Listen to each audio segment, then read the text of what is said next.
السلام علیکم ورحمۃ اللہ وبرکاتہ، نحمده ونصلی علی رسولہ الکریم، اما بعد فاعوذ باللہ من الشیطان الرجیم، بسم اللہ الرحمن الرحیم، رب اشرح لی صدری ویسر لی امری واحلل عقدۃ من لسانی یفقہوا قولی۔ الفاظ کی وضاحت، آیت نمبر 78 سے 91 تک، 78 سے 91 تک۔ وَإِنَّ، اور بے شک، منہم، ان میں سے، کن میں سے؟ اہل کتاب میں سے، لفریقن، البتہ ایک گروہ ہے۔ فریق کا لفظ فرق سے ہے، الگ ہونے والے، یعنی ان میں سے نمایاں ہے، الگ ہے، اشارہ ہے ان کے علماء کی طرف یا بڑوں کی طرف، جیسے کعب بن اشرف تھا یا حیی بن اخطب تھا یا ان کے کچھ شعراء یا اہل علم۔ ان کا کام کیا ہے؟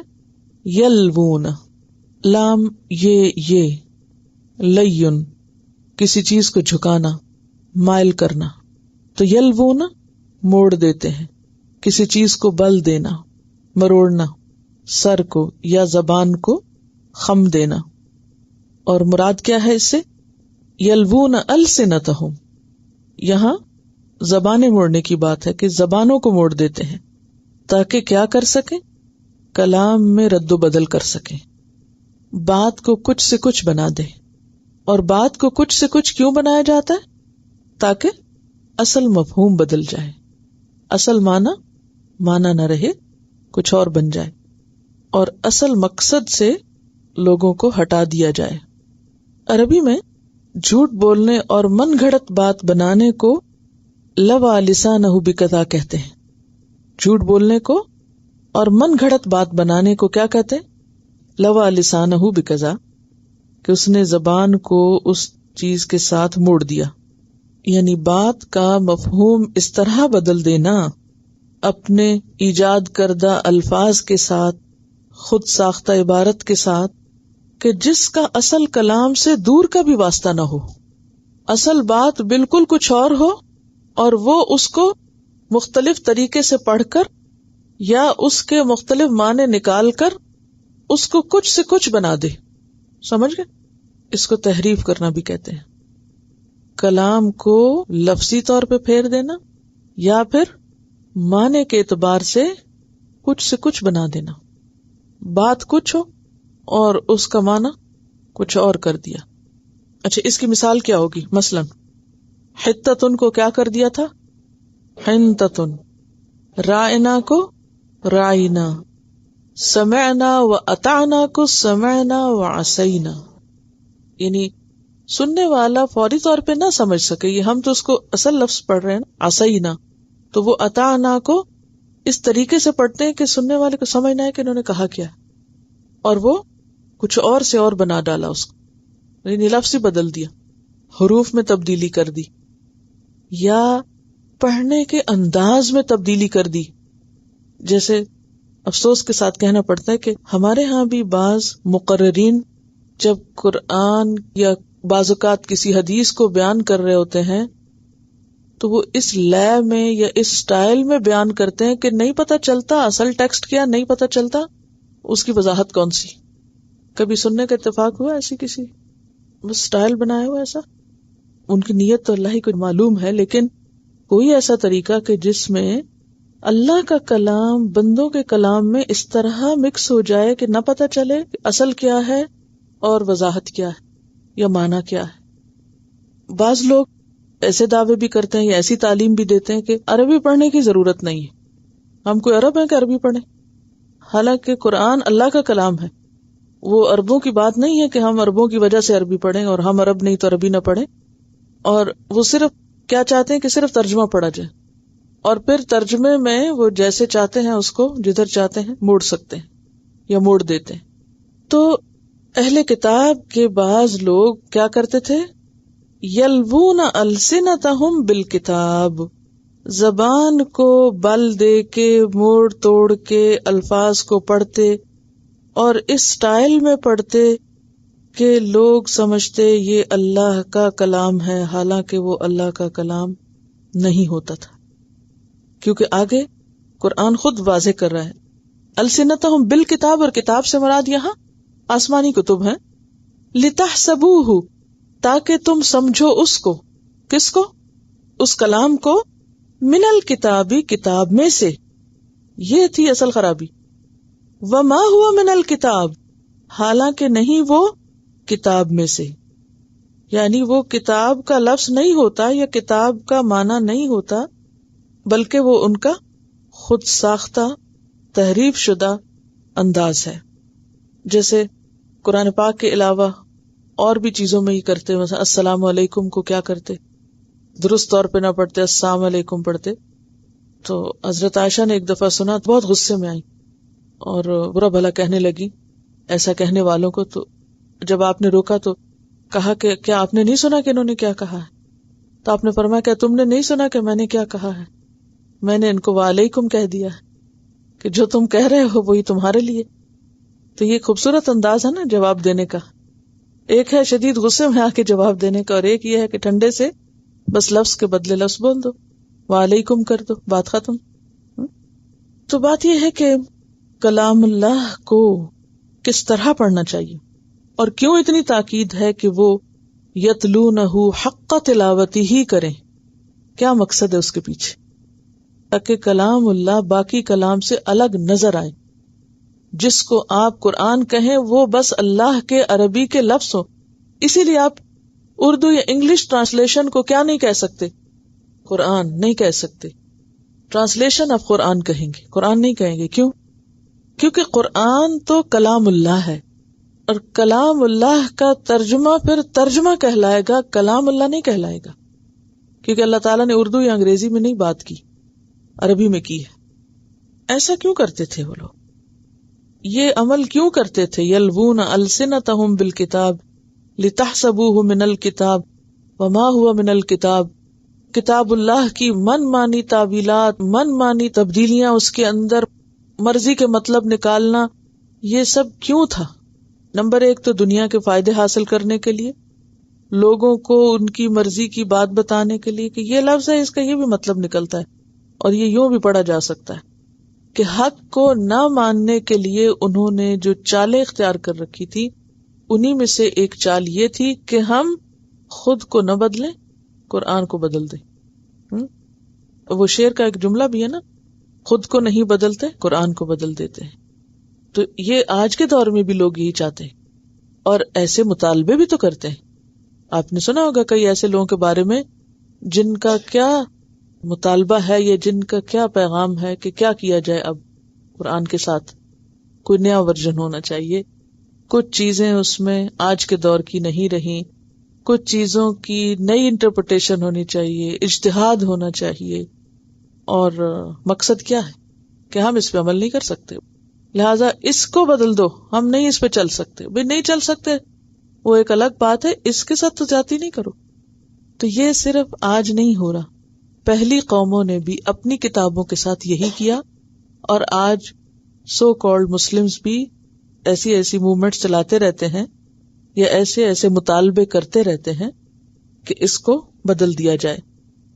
اور پھر اس میں ان تمام معلمین، مفسرین اور بیان کرنے والوں کے لیے بھی ایک تنبیہ ہے کہ اللہ کی کتاب پڑھاتے وقت ایسی کوئی تفسیر یا ایسی کوئی تعویل نہ کریں کہ جس کو لوگ کلام اللہ سمجھ لیں. تفسیر اور اصل آیت الگ الگ ہونی چاہیے، اسی لیے لفظ کا ترجمہ الگ، اور پھر جو اس کی وضاحت میں یہ بھی معنی لیا گیا یہ بھی وہ الگ ہو. ہاں ٹھیک ہے، یہ اس کا مفہوم ہے، لیکن اللہ کا کلام یہی. یعنی سکھانے والے لوگوں کو بے وقوف نہ بنائیں، اپنی مرضی کا دین مت بتائیں ان کو. اب علماء یہود جن چیزوں پہ خود عمل نہیں کرنا چاہتے تھے، وہ کیسے پڑھ کے سناتے اپنے عوام کو؟ تو ان کا گریبان پکڑتے، یہ تم ہمیں سکھاتے ہو تو خود تو کرتے نہیں ہو. تو اس کا حل انہوں نے کیا ڈھونڈا؟ ٹھیک بتاؤ ہی نا. اس کے لیے ایک تو تدبیر ان کی یہ تھی کہ کتاب لوگوں کے سامنے ہی نہ لاؤ، ان کو کہو یہ تمہارے پڑھنے کی چیز نہیں ہے، تم خود پڑھو گے بھٹک جاؤ گے جب تک ہم نہ تمہیں پڑھائیں.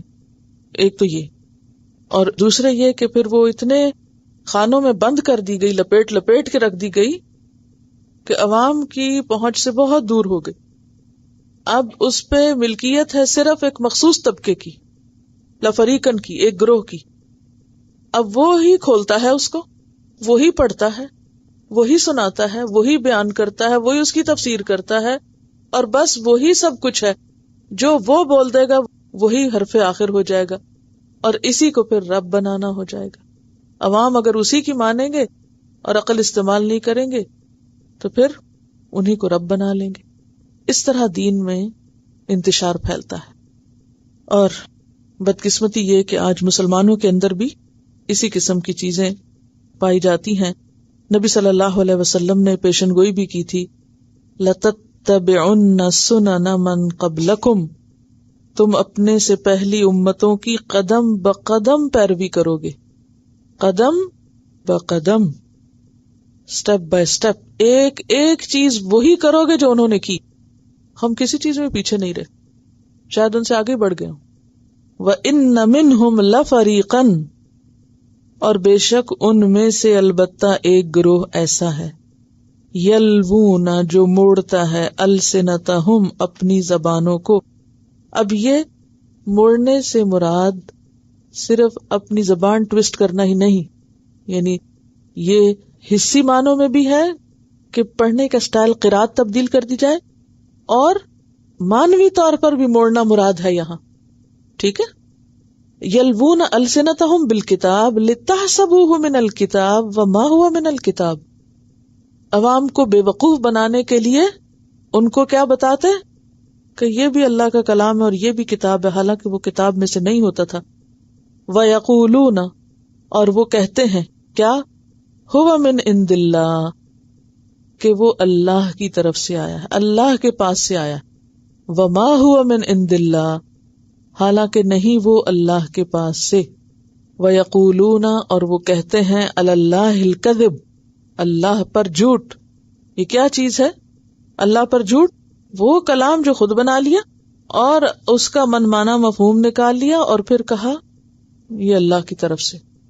اپنی بات کو اللہ کی بات کہہ کے پیش کرتے ہیں. وَهُمْ يَعْلَمُونَ، وَهُمْ يَعْلَمُونَ، اور سب سے بڑا جرم یہ کہ ان کو پتہ بھی ہے کہ وہ کیا کر رہے ہیں. ایک تو ہوتا ہے نا انسان لا علم ہے، جاہل ہے، بے خبر ہے، غلطی ہو گئی، خطا ہو گئی، ٹنگ سلپ ہو گئی، بھول ہو گئی، سمجھنے میں مس انڈرسٹینڈنگ ہو گئی، یا زاویہ مختلف نظر آ رہا ہے، اور پورے ایمان اور حق کے ساتھ ایک ہی چیز کو ایک شخص ادھر سے دیکھ رہا ہے، ذرا مختلف نظر آ رہی، دوسری طرف سے دیکھ رہا ہے، تھوڑی فرق نظر آ رہی، انٹرپریٹیشن کا کچھ فرق ہو گیا. اور یہ اختلاف صحابہ میں بھی تھا، لیکن اس کے پیچھے کوئی بدنیتی نہیں، کوئی تحریف نہیں، کوئی تبدیلی نہیں، کوئی بیچ میں چیزوں کو خود سے ملانا نہیں، وہ ایک الگ بات ہے. لیکن یہاں تو یہ سارا کھیل جان بوجھ کے کھیلا جا رہا. اب آپ خود سوچیں کہ اتنا بڑا جرم کون کرتا ہے کہ اللہ پہ جھوٹ باندھے؟ یہ کون کر سکتا ہے؟ جس کے دل میں اللہ کی عظمت کا احساس نہ ہو، خوف نہ ہو، اور آخرت کے محاسبے کا یقین نہ ہو کہ پکڑ ہوگی. ما کان لبشر، نہیں ہے کسی بشر کے لیے. بشر کا لفظ جو ہے نا، یہ بھی انسان کی طرح اسم جنس ہے. اسم جنس وہ اسم ہوتا ہے جس کی واحد جمع مذکر مؤنث نہیں ہوتی. اسم کی مختلف قسموں میں کیا کیا ہوتا ہے؟ تعداد بھی ہوتی ہے، مذکر مؤنث ہوتا ہے، واحد جمع ہوتا ہے، معرفہ نکرہ ہوتا ہے. لیکن اسم جنس کون سا ہوتا ہے؟ جس کا واحد جمع مذکر مؤنث نہیں ہوتا. وہ ایک ہی لفظ مذکر کے لیے بھی یوز ہو سکتا ہے، مؤنث کے لیے. مثلا بشر کا لفظ عورت کے لیے بھی ہے، مرد کے لیے بھی ہے، ایک کے لیے بھی، دو کے لیے بھی، سب کے لیے بھی. ٹھیک ہے. جیسے انسان کا لفظ، اب انسان مذکر بھی ہے، مؤنث بھی ہے، عورت بھی انسان کہلاتی ہے. سمجھ رہے؟ تو بشر مراد اس سے انسان ہی ہے. اصل میں انسان کا لفظ جو ہے نا، جن و انس بولا جاتا ہے، جن و بشر نہیں بولا جاتا. بشر الگ آتا ہے. اگر جن کے مقابلے میں بولنا ہو تو پھر انسان یا انس بولیں گے. ما کان لبشر، کسی بشر کے لیے جائز نہیں، خواہ وہ مرد ہو، خواہ وہ عورت ہو، خواہ وہ ایک ہو، خواہ وہ کئی ہو، کسی کے لیے بھی جائز نہیں. یہ مراد ہے. ان یؤتیہ اللہ، کہ دے اس کو اللہ کیا؟ الکتاب، کتاب، والحکم، اور حکم. حکم کیا چیز ہے؟ حکم کے کئی معنی ہوتے ہیں. نمبر 1 قوت فیصلہ، نمبر 2 بصیرت، حکمت، نمبر 3 امر، حکومت. ٹھیک ہے. اب پیغمبروں کو اللہ تعالیٰ نے قوت فیصلہ بھی دی، حکمت بھی دی، حکومت بھی بعض کو دی، جسے داؤد اور سلیمان علیہ السلام ہے، نبی صلی اللہ علیہ وسلم. ٹھیک. یعنی ایک طرف کتاب ملی، دوسری طرف حکومت ملی. یا حکمت اور سنت مراد ہے، والنبوۃ اور نبوت. یعنی جس انسان کو یہ 3 چیزیں مل جائیں اس کے لیے یہ بات جائز ہی نہیں، مناسب ہی نہیں کہ وہ کیا کرے. ثم یقول للناس، پھر وہ کہتا پھرے لوگوں سے، کونوا عبادا لی، بن جاؤ بندے میرے لیے. عباد کس کی جمع ہے؟ عبد کی. کون سی جمع؟ جمع مکسر ہے. کیسے؟ الف آ گیا بیچ میں، عین بے دال تھا نا عبد، تو بیچ میں الف آ گیا. اگر بیچ میں الف نہ آتا، اصل ہی ہوتا جیسے مسلم، مسلمون، تو میم سین لام کے بیچ میں کچھ نہیں آیا، آخر میں ایڈیشن ہوئی، تو ایسی جمع سالم ہوتی نہیں، اصل لفظ سلامت رہا. اور مکسر کیا ہے؟ ٹوٹ گیا. عین بے دال کے بیچ میں ایک اور آ گیا تو وہ جمع مکسر ہو گیا. ٹھیک ہے. کونو عبادا لی، بن جاؤ میرے بندے، من دون اللہ، اللہ کو چھوڑ کے، ولیکن لیکن، وہ کیا کہتا ہے؟ کونو بن جاؤ، ربانیین، ربانی، رب سے تعلق رکھنے والے. ربانی کا لفظ جو ہے یہ ربان سے نکلا ہے، ربان. الف نون جو ہے مبالغے کا ہے، اور اسی سے لفظ ربی بھی نکلا ہے، اور یہ جو آپ ربائی پڑھتے ہیں وہ بھی اسی روٹ سے ہے، اصل اس کی یہی ہے. تو ربانی کا لفظ رب سے ہے، اور رب کون ہوتا ہے؟ جو کسی چیز کی درستگی اور تکمیل کرے، ذرے سے کمال تک پہنچائے اور نشو نما کرے. تو ربانی کون ہے؟ جو علم کی نشو نما کرے، علم کے ساتھ تربیت بھی کرے. ایسا علم والا جو صرف علم نہ رکھتا ہو، عمل بھی کرتا ہو، اور صرف خود نہ عمل کرتا ہو بلکہ دوسروں کو بھی سکھائے. وہ کیسے؟ کیونکہ رب کا لفظی معنی ہے کسی چیز کی درستگی کرنا اور تکمیل کرنا. یعنی وہ جس انسان کو تعلیم دے، اس کے اخلاق اور عادات کو بھی سنوارے اور اسے کامل انسان بنائے، اس کی زندگی کا مقصد اس کو یاد کرائے. پھر اسی طرح ربانی کہتے ہیں اس کو جو علم، اخلاص اور درجات قرب میں خود بھی کامل ہو اور کامل گر بھی ہو. یعنی خود بھی نیکی کی طرف بڑھتا چلا جائے اور دوسروں کو بھی بڑھائے. جو علم کی ترقی اور تکمیل کرے. کون ہے ربانی؟ جو علم کی ترقی اور تکمیل کرے. ترقی کہاں سے نکلا؟ وہ نشو نما، اس میں مزید اضافہ اضافہ اضافہ اور بڑھاوا. حضرت علی رضی اللہ تعالیٰ عنہ کہتے ہیں، جو اپنے اعمال سے علم کی تکمیل کرے، جو اپنے اعمال سے علم کو آگے بڑھائے. اور ساری باتوں کا خلاصہ کیا ہے کہ جو رب والا ہو، جس کے اندر رب کی عظمت کا احساس خود بھی ہو اور دوسروں میں بھی پیدا کرے. وَلَٰكِن كُونُوا رَبَّانِيِّينَ، سارے پیغمبروں نے آ کے لوگوں کو کیا بنایا؟ کیا بننے کی دعوت دی؟ ربانی بننے کی دعوت دی. یہ پیغمبروں کی آمد کا مشن تھا. انہوں نے لوگوں کو اپنا غلام نہیں بنایا، لوگوں کو اپنا بندہ نہیں بنایا، بلکہ رب کا بندہ بنایا، ربانی بنایا. اور یہ کیسے بنایا؟ بما، ساتھ اس کے جو کن تم ہو تم تعلمون الکتاب، تعلیم دیتے کتاب کی. و بما کن تم، اور بوجہ اس کے جو تھے تم تدرسون، خود بھی پڑھتے. تدرسون کا لفظ درس سے ہے. دال ریسین کا لفظی معنی ہوتا ہے نشان باقی رہنا. عربی میں کہتے ہیں درس الدیار، یعنی جب گھر گر جائے. عربوں کے گھر کیا ہوتے تھے؟ خیمے ہوتے تھے. بدو لوگ جہاں پانی چارہ دیکھتے وہاں لگا لیتے تھے، پھر وہیں لکڑیاں جلاتے، کھانے پکاتے اور اینٹیں اکٹھی کرتے. پھر کیا ہوتا؟ جب وہاں پانی ختم ہو جاتا وہاں سے چل پڑتے. اب وہ خیمے اٹھائے، لپیٹے، سامان باندھا، خود تو گئے اور پیچھے کیا رہ گیا؟ لیفٹ اوورز، وہ جو نشان رہ گئے. کون سے نشان؟ وہ جو اینٹیں جوڑ کے چولہے بنائے، لکڑیاں جلائیں، راکھ بچ گئی، کھونٹے وغیرہ کوئی بچی کچھ چیزیں چھوڑ گئے، تو اس کو کیا کہتے ہیں؟ درس الدیار. ٹھیک ہے، گھروں کے نشان. تو تدرسون یا درس جو ہے وہ کیا چیز ہے پھر؟ علم کا اثر قبول کرنا. تدرسون اس طرح پڑھنا کہ اسے انسان خود بھی یاد کرے. تدریس جس کو کہتے ہیں نا، تعلیم و تدریس. لیکن ہم نے درس کس کو بنا دیا؟ لیکچر کو درس کہتے ہیں. اچھا، اس میں ہم کیا کرتے ہیں؟ سنتے ہیں، سن کے ادھر ہی جھاڑ کے کوئی نشان ساتھ لیے بغیر آ جاتے ہیں. نہیں، تھوڑا تھوڑا تو دل میں رہ جاتا ہے. درس اور تدریس کہتے ہیں باقاعدہ سیکھنے کو، کہ جس میں انسان یاد بھی کرتا ہے اور خود اپنے پارٹ پہ بھی کوئی ذمہ داری قبول کرتا ہے. صرف یہی نہیں کہ بولنے والا بول کے چلا جائے. جیسے آپ لوگ لکھ رہے ہیں، اب اگر آپ کا کورس مکمل بھی ہو جاتا ہے تو بعد میں یہ جو آپ نے لکھا ہوا یہ کیا ہے؟ دراصل نشان ہے نا. اور یہ نشان آپ کو کیا یاد کرائیں گے؟ کہ ہاں ہم پڑھنے والے لوگ تھے. لیکن آپ یہاں یاد رکھیے کہ کن تم کا لفظ آیا ہے. کن تم کیا مطلب ہے؟ کن تم تعلمون، خالی تعلمون نہیں ہے، یاد رکھیے. کن تم تعلمون، کن تم تدرسون، تم پڑھاتے رہتے تھے اور پڑھتے رہتے تھے. تو ربانی بننے کے لیے زندگی بھر کچھ نہ کچھ سیکھتے اور سکھاتے رہنا پڑتا ہے. ربانی بننے کے لیے صرف یہ کافی نہیں ہوتا کہ ایک دفعہ انسان بس کسی سے کچھ پڑھ لے اور بات ختم.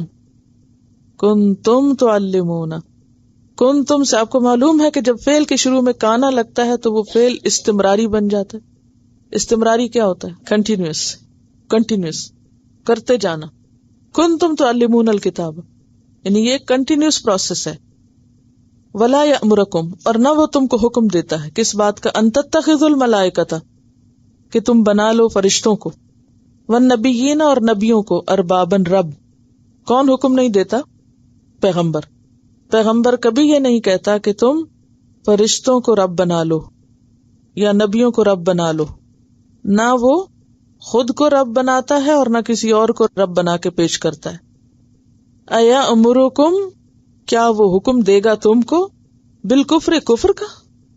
ایسا کرنا کیا ہے؟ دراصل کفر کا حکم ہے کہ اللہ کے سوا کسی اور کی طرف یا کسی اور کا بندہ بننے کی دعوت. بعد اذ انتم مسلمون، اس کے بعد کہ تم مسلمان ہو. یعنی ایک دفعہ تم مسلمان بن جاؤ اور پھر وہ تمہیں کہ اچھا مسلمان ہو. اور مسلمان کیسے بنتا ہے؟ کوئی ذرا بتائیے. کسی کو دیکھا ہے کبھی مسلمان ہوتے؟ کلمہ پڑھتے ہیں. کون سا کلمہ پڑھتے ہیں؟ اشہد ان لا الہ الا اللہ و اشہد ان محمدن عبدہ و رسولہ، یہی پڑھتے ہیں، شہادتین. اب کوئی شخص مسلمان ہو گیا اور مسلمان ہونے کے لیے اس نے شہادتین پڑھی، اور جب بن چکا تو تھوڑی دیر کے بعد کہے کہ اب میں پیغمبر کو اپنا رب بنا لوں. سوچئے سیناریو کیا؟ پیغمبر نے کسی کو دعوت دی اسلام کی، وہ مسلمان ہو گیا. جب مسلمان ہو گیا اور اس نے کلمہ پڑھ لیا تو اس کے بعد کہ اچھا اب تم مسلمان ہو؟ کہا میں مسلمان ہوں. پھر وہ کہے اچھا اب تم کیا کرو؟ فرشتوں کو رب مانو، نبیوں کو رب مانو. کیا وہ یہ کہہ سکتا ہے؟ کیوں؟ اس لیے کہ مسلمان ہونے والا کہے گا ابھی تو آپ نے مجھے کہا تھا کہ اللہ کو رب مانو اور رسول کو اس کا بندہ مانو. اشہد ان لا الہ الا اللہ و اشہد ان محمدن عبدہ و رسولہ. ابھی تو میں نے یہ پڑھا ہے کہ محمد اس کے بندے ہیں، اور ابھی آپ مجھے کہہ رہے ہیں کہ ان کو آپ رب مانے. کیا کوئی پیغمبر ایسی بات جس میں کوئی لاجک ہی نہ ہو، عقل بھی نہیں تسلیم کرتی اس کو؟ تو اسی لیے فرمایا ایامرکم بالکفر، پیغمبر سے تم یہ توقع رکھتے ہو کہ وہ تم کو کفر کا حکم دے گا؟ بعد از انتم مسلمون، اس کے بعد کہ تم مسلمان ہو گئے. کسی کو مسلمان کرنے کے بعد اس کو کفر کی طرف پیغمبر لے جائے گا؟ یہ نہیں ہو سکتا. یہ مراد. وَإِذْ أَخَذَ اللَّهُ، اور جب لیا اللہ نے، میثاق، پکا وعدہ. میثاق کون سا وعدہ ہوتا ہے؟ ایسا وعدہ جس پہ قسم کھائی جاتی ہے. پکا وعدہ. اور اس کو پکا کس طرح کرتے ہیں؟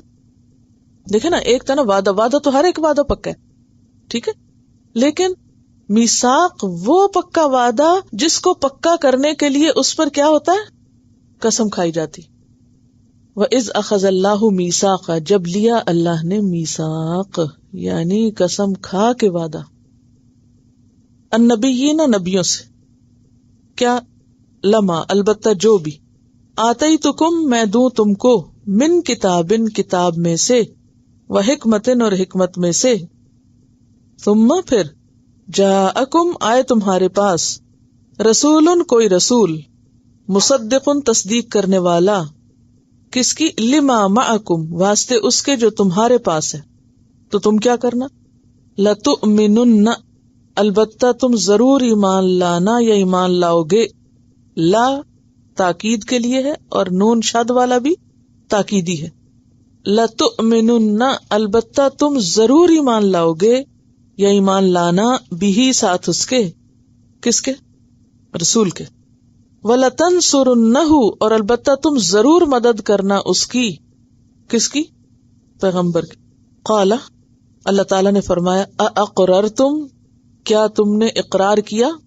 اقررتم کا روٹ کیا ہے، قاف رے رے قرار، وَأَخَذْتُمْ اور لیا تم نے، عَلَى ذَلِكُمْ اس پر، اسری میرا عہد، یہ لفظ پڑھا پیچھے، اسرن، جی ہاں، اسر کا لفظی معنی ہوتا ہے کسی چیز میں گرہ لگانا، لفظی معنی کیا ہوتا ہے، کسی چیز میں گرہ لگانا اور اسے زبردستی روک لینا، یعنی جکڑ بندی کے معنوں میں آتا ہے۔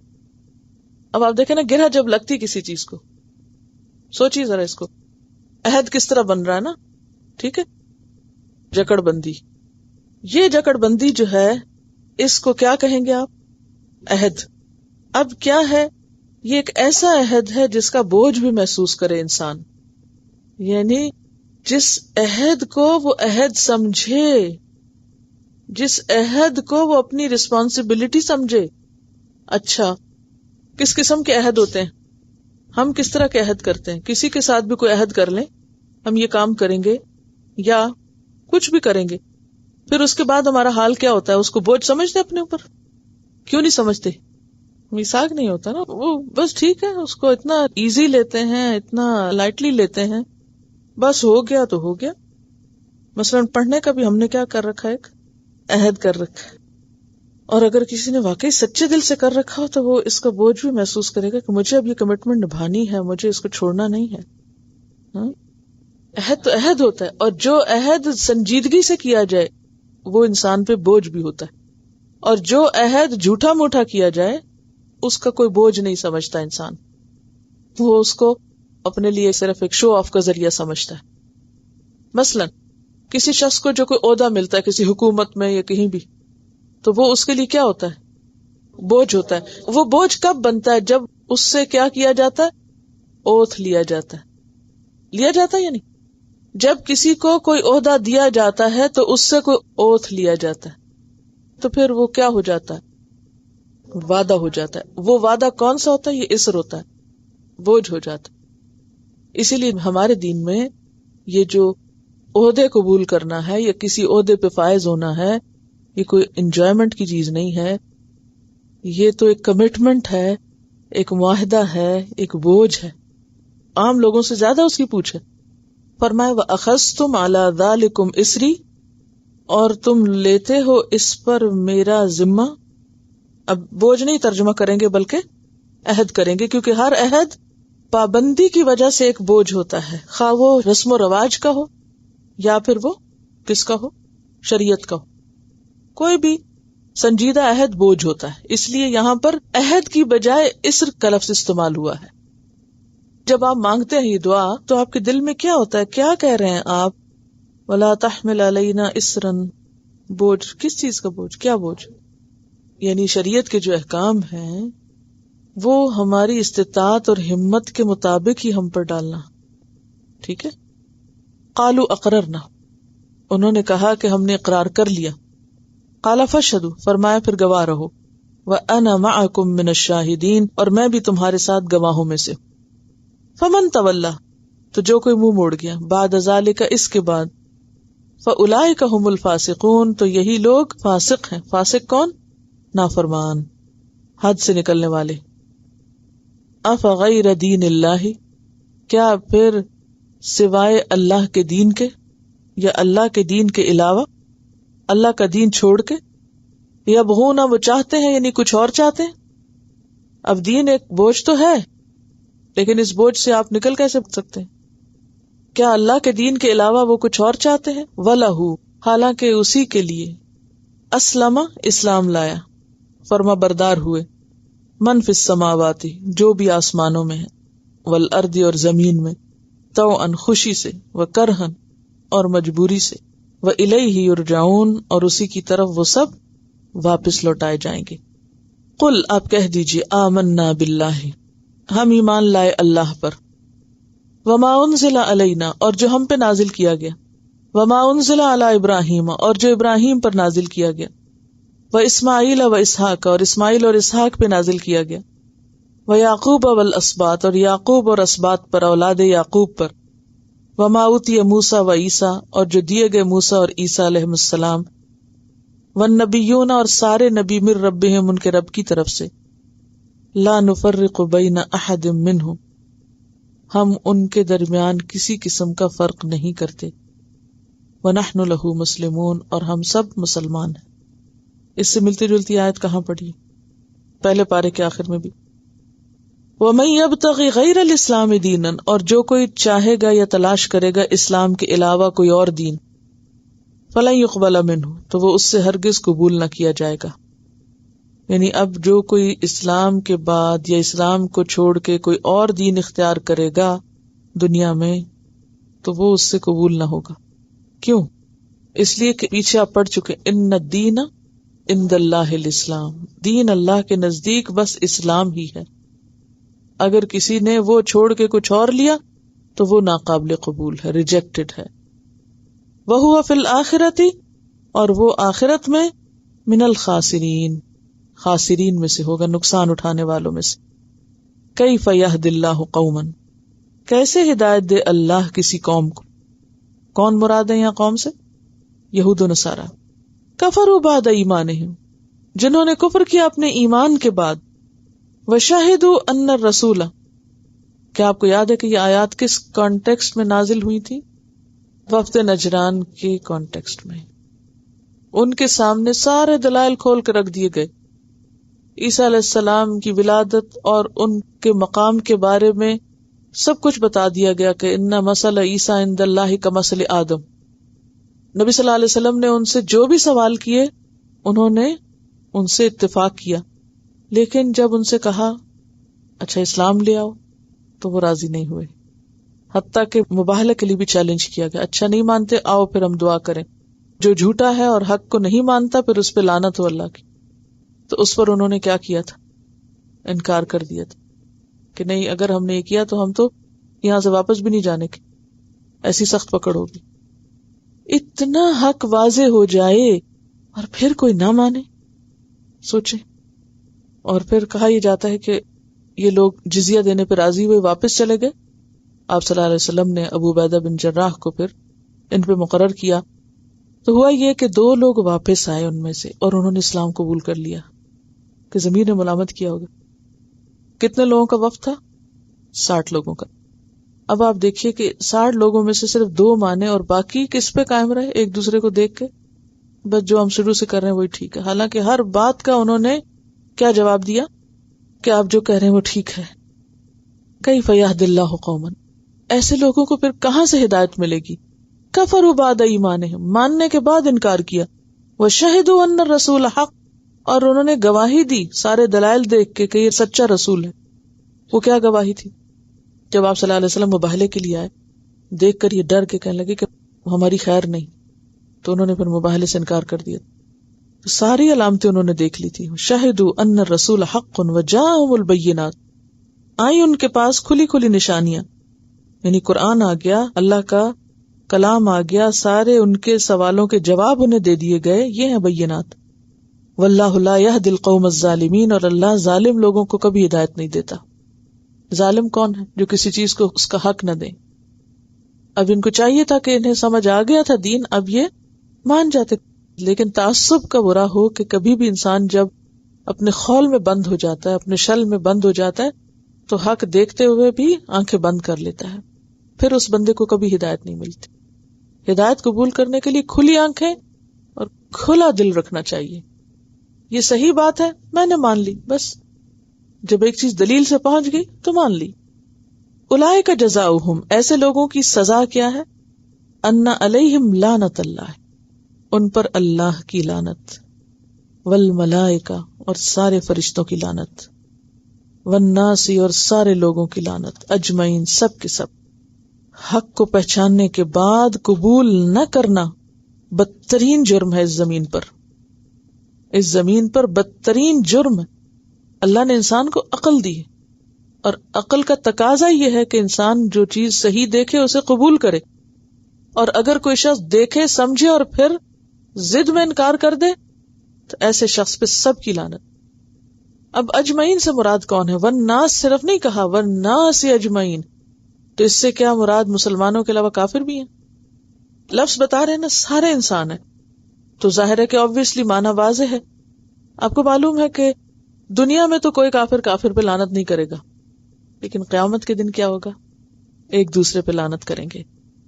سورۃ العنکبوت میں آتا ہے ثم یوم القیامۃ یکفر بعضکم ببعض ویلعن بعضکم بعضا. آخرت میں وہ ایک دوسرے پہ لعنت کر رہے ہوں گے.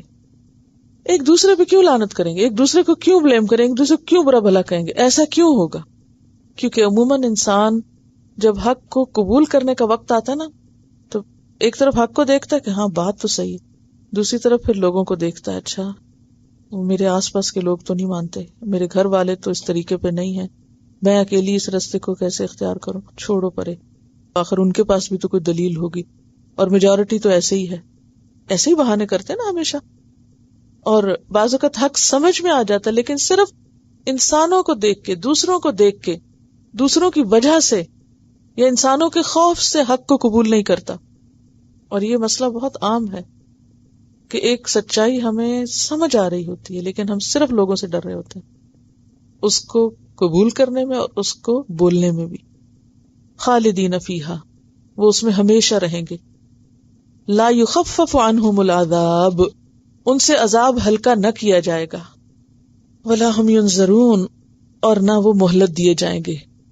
مہلت دیے جانے کا مطلب کہ ان کو سانس بھی نہیں لینے دیا جائے گا. ایسا کنٹینیوس عذاب ہوگا. دنیا میں ایسا ہوتا ہے نا، انسان کو تکلیف ہو رہی ہو تو جب تکلیف کی شدت ہوتی ہے تو پھر تھوڑی دیر کے لیے غنودگی بھی ہو جاتی ہے. بعض اوقات مریض کا برے سے برا حال ہو تو کیا ہوتا ہے، تھوڑا سا بیچ میں بے ہوش ہو جاتا ہے.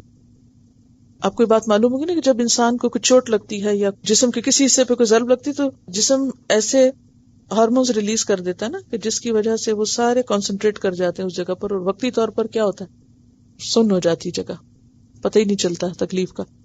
لیکن پھر آہستہ آہستہ آہستہ چوٹ ٹھنڈی ہوتی پھر پتہ چلنے لگتا ہے. اسی طرح دنیا میں کوئی درد یا کوئی تکلیف جب حد سے بڑھ جاتی ہے تو انسان کا دماغ کام نہیں کرتا، وہ بے ہوش ہو جاتا ہے یا وہ مر جاتا ہے یا ہارٹ فیل ہو جاتا ہے اور ختم ہو جاتا ہے. یعنی ہر تکلیف کا ایک اینڈ ہو جاتا ہے. لیکن یہاں اس تکلیف کا کوئی اینڈ نہیں، کوئی اینڈ نہیں. الا الذین تابوا، مگر وہ لوگ جو توبہ کر لیں، من بعد ذالک، اس کے بعد، واصلحوا، اور اصلاح بھی کر لیں، فإن اللہ غفور الرحیم، تو بے شک اللہ تعالیٰ بھی غفور الرحیم ہے. ان الذین کفروا، بے شک وہ لوگ جنہوں نے کفر کیا، بعد ایمانہم، اپنے ایمان کے بعد، یعنی مرتد ہو گئے، لا الہ الا اللہ پڑھا اور اس کے بعد واپس اپنے دین میں لوٹ گئے. ثم ازدادوا کفرا، پھر کفر میں اور بڑھتے چلے گئے، اضافے پہ اضافہ ہوتا چلا گیا کفر میں ترقی ہو گئی. کیونکہ ہوتا یہ نا کہ انسان جو طریقہ اختیار کرتا ہے وہاں پھر جمع نہیں رہ سکتا، یا نیچے یا اوپر. اگر کوئی ایمان میں آیا نا تو اس کا بھی یا تو وہ ایمان میں آگے بڑھے گا یا پھر نیچے جائے گا، بیچ کی کوئی راہ نہیں ہے. اسی طرح کفر میں بھی یا تو پھر وہ کفر سے نکل آئے گا اور یا پھر کفر میں ترقی کرے گا. ثم ازدادوا کفرا، پھر وہ بڑھتا گیا کفر میں. لن تقبل توبتهم، ہرگز نہ قبول کی جائے گی ان کی توبہ. ایسے لوگ جو ٹھنڈے دل سے کفر قبول کر کے بیٹھ جائیں ان کی توبہ نہیں ہے. وَأُولَئِكَ هُمُ الضَّالُّونَ، اور ایسے لوگ ہی گمراہ ہیں. ان الذین کفروا وماتوا، پچھلی آیت کی یہ آیت مزید وضاحت بیان کر رہی. وہ لوگ جنہوں نے کفر کیا اور وہ مر گئے، وہم کفار، اور وہ کافر ہی تھے، یعنی کفر کی حالت میں مرے. فلن یقبل، تو ہرگز نہ قبول کیا جائے گا، من احدہم ان میں سے کسی ایک سے بھی ملء الارض زمین بھر یعنی پوری زمین بھر کے ذہبن سونا، اور سونا یہاں سمبولک ہے، مراد یہ کہ کوئی بھی قیمتی چیز چاہے وہ ہیرے جواہرات ہو یا چاندی ہو یا پیسہ ہو یا کچھ بھی، وَلَوِ افْتَدَىٰ بِهِ اگرچہ وہ اس کے ساتھ فدیہ دینا چاہے. پیچھے پڑا ہے نا فدیہ، کیا ہوتا ہے فدیہ؟ جان چھڑانے کے لیے معاوضہ دینا. جان چھڑانے کے لیے معاوضہ دینا چاہے بھی ساتھ اس کے، کس کے؟ ذہب کے، وہ نہیں اس سے قبول کیا جائے گا. اولئک یہی لوگ، لہم ان کے لیے، عذاب عذاب ہے، علیم دردناک، وما لہم اور نہیں ان کے لیے، من ناصرین مددگاروں سے، یعنی جتنے بھی کوئی مددگار ہیں ان میں سے کوئی بھی مددگار ان کو نہ ملے گا، کوئی ان کے کام کرنے نہ آئے گا. ملء السماوات و ملء الارض، اللہ تعالیٰ کی حمد ہے نا، جب انسان رکوع سے کھڑا ہو تو کیا پڑھے؟ ربنا ولک الحمد حمدا کثیرا طیبا مبارکا فی ملء السماوات و ملء الارض. یہ مسنون دعا میں سے ہے. ملء کا مطلب ہوتا ہے بھر کے، اور ملأ کہاں پڑا تھا؟ تیسرے پارے میں سرداروں نے کہا. کون سے سردار؟ جی ریفرنس دیجئے، کن سرداروں کی بات تھی؟ بنی اسرائیل کے. بنی اسرائیل کے سرداروں نے اپنے نبی سے کہا کہ آپ ہمارے لیے ایک بادشاہ مقرر کر دیجئے. وہاں جو ملأ کا لفظ تھا اس کا روٹ یہی تھا، میم لام حمزہ. ٹھیک ہے، اور کون سا لفظ نیا لگ رہا ہے؟ یلونا، بس یہی نیا ہے. جی اور کوئی؟ السنا لسان سے، پیچھے لسان کا کوئی لفظ گزرا کہ نہیں؟ ہاں، رب اشرح لی صدری ویسر لی امری واحلل عقدۃ من لسانی. ٹھیک ہے، یعنی نیا نہیں ہے یہ بھی لفظ، آپ کا جانا بوجھا ہے. طوعاً و کرہن نیا نہیں ہے. اطاعت کا روٹ ہمیشہ میں نے آپ کو بتایا ہے، توئے واو عین، کوئی کام خوشی سے کرنا، اور کرہن کراہت سے. اس ایکٹیویٹی کا کیا مقصد ہے کہ آپ ڈھونڈیں مشکل لفظ، کیا مقصد ہے اس کا؟ تاکہ آپ دماغ استعمال کریں. اور دوسرا مقصد ہے آپ کی پریشانی دور ہو. کیا پریشانی ہے آپ کو؟ جی ٹیسٹ دینا پڑے. بالکل مجھے معلوم ہے کہ ٹیسٹ دینا پڑے گا اور بہت لمبا سبق ہے، لیکن اگر غور کیا جائے، اس بات کی حقیقت کو دیکھا جائے تو نیا لفظ کوئی ہے نہیں. سارے آپ نے پڑھے ہوئے ہیں، تھوڑا سا بھی آپ توجہ کریں گے تو آپ آرام سے ترجمہ کر سکتے ہیں. اور اس میں آپ دیکھیے، اب آپ اپنا ٹیسٹ خود بھی لیا کیجیے. کیسے بھلا؟ ایک تو اس طرح بھی جنرلی دیکھا کیجیے کہ کتنے نئے لفظ ہیں. نمبر 2 یہ کہ جب آپ پڑھیں تو جہاں ترجمہ لکھا ہو اس ایریے پہ ہاتھ رکھ لیں، یا پھر کوئی کتاب رکھ لیں یا کاغذ رکھ لیں. یعنی ایک دفعہ تو آپ دہرایا کریں دیکھ کے، سب تسلی کے لیے کہ کوئی غلط نہ سمجھے. دوسری دفعہ جب آپ پڑھیں یا تیسری دفعہ پڑھیں تو سادہ کاغذ رکھ لیں نیچے، اور ہر دفعہ لفظ پڑھ کے خود دیکھا نیچے ٹھیک پڑھا، پھر دیکھا، پھر یعنی خود اپنے آپ کو ٹیسٹ کیا. سمجھ گئے آپ کیسے کریں گے یہ کام؟ اگر اس طریقے سے آپ کو قرآن کا ٹیکسٹ ایک دفعہ اچھی طرح آ گیا تو تبھی آپ اس کو صحیح معنوں میں انجوائے کریں گے. یعنی کہیں سنیں، کہیں پڑھیں، کوئی کوٹ کرے، کسی کتاب میں دیکھیں، کوئی دلیل لائے الٹی سیدھی مس کوٹ کرے، فوراً آپ پہچانیں کہ اس شخص نے اس کو آؤٹ آف کانٹیکسٹ اور معنی بدل کے یہاں یہ یلوون السنتہم والا کام ہوا ہے. تو یہی آپ کے پڑھنے کا مقصد ہے کہ آپ کی اصل جو گرپ ہے وہ ٹیکسٹ پر ہو. یہ سب سے بڑا مقصد اس کورس کا ہونا چاہیے آپ کا. والذین یمسکون بالکتاب کا مطلب صرف زور سے پکڑنا نہیں ہے، بلکہ کیا معنی ہے اس کا؟ مضبوط پکڑنا کتاب کو، اس کے ہر لفظ پر گرپ ہونا جس کو کہتے ہیں نا، اور پھر علم میں، اور پھر علم کے بعد آگے عمل میں بھی وہ چیز اسی طرح آئے. تو یہ پہلا قدم ہے. اور یتلونہ حق تلاوتہ میں بھی آتا ہے. اس معاملے میں آپ دیکھیے کہ جتنا آپ اپنے آپ سے سچ بولیں گے نا اتنا ہی زیادہ فائدہ مند ہے. اپنے آپ سے سچ بولنا ہے آپ کو. اور اسی لیے میں ابھی تک مسلسل آپ کو 10 لفظ نئے دیتی ہوں کہ جس کا ترجمہ آپ کو الگ سے لکھنا ہے. آیت کے اندر تو انسان تکا لگا لیتا ہے کبھی، لیکن جب الگ ہوتا ہے تو پھر وہ نہیں کر پاتا.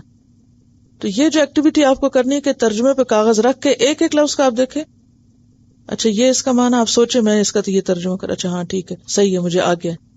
اچھا جہاں آپ دیکھیں آپ غلطی کر رہے ہیں وہاں آپ مارک کر لیں، انسرکل کر لیں یا نشان لگا لیں، اور پھر اگلی دفعہ آپ صرف ان الفاظ کو پڑھیں، سارا بے شک نہ پڑھیں، تاکہ کم وقت میں آپ زیادہ یاد کر سکیں انشاءاللہ۔ وآخر دعوانا ان الحمد للہ رب العالمین۔ سبحانک اللہم وبحمدک، نشہد ان لا الہ الا انت، نستغفرک ونتوب الیک۔ السلام علیکم ورحمۃ اللہ وبرکاتہ۔